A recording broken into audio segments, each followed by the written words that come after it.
राहुल गांधी प्रभाव अच्छी किंतु तांको भितर जो रोचे अंतर्द्वंद तांको प्रभावटा कमी जाउछि। तांको भितर जदि सुसंगठित तांको भितर जो नेता मंत्री माने जो माने अछंती वास्तविक से सत्य पथरे माने अग्रसर हेबे निश्चित से माने 2024 रे आसीबे। मोदी बाबू तो वर्तमान विकासर कार्यक्रम करुँच।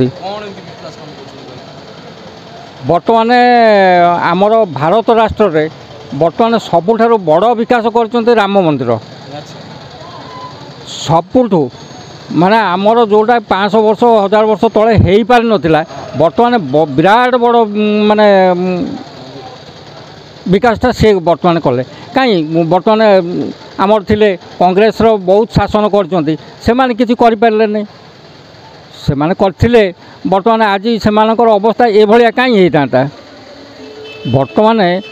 सेमाने जदि किछि विकास काम करि थांते जो 25 वर्ष 30 वर्ष शासन कले आमर इंदिरा गांधी करथिले राजीव गांधी करथिले नरसिंह राव करथिले तांको संगे आउरी बहुत मंत्री माने अछंती सेमाने करिथिले सेमाने काहे पदक्षेप नेले नै काहे किछि विकास भारत पई कले नै। देखंतु बर्तमान आमर नवीन बाबू ओडिशा रे 1 नंबर रे अछंती 1 नंबर स्थान रे से अछंती अवश्य तांकर जो कर्मी अछंती से कर्मी माने बहुत बहुत प्रकार आज्ञा नवीन पट्टनायक दीर्घ 25 वर्ष है शासन अच्छा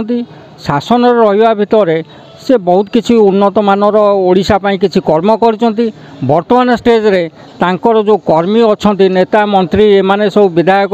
एमानक भितर अंतर्द्वंद रही रहा हेतु से माने यही जो 2024 रे वर्तमान नवीन बाबूंकर जो कार्य अच्छी बर्तमान आमर ओडिशा रे रास्ता घाट ये सब जो आमर नथिला अत्यंत दयनीय परिस्थिति थिला से सब किसी सुधार आसी बहुत सुधार आसी रास्ता घाटर सुधार आसी लोकंकर विभिन्न प्रकार योजना तांको माध्यम रे पहुँची पारुची। हाँ तेणु करिकी लोक माने बहुत उपकृत भी मध्य होउचंती अवश्य एटा केंद्र और नवीन पट्टनायकर मिलित सहयोग रे होउची।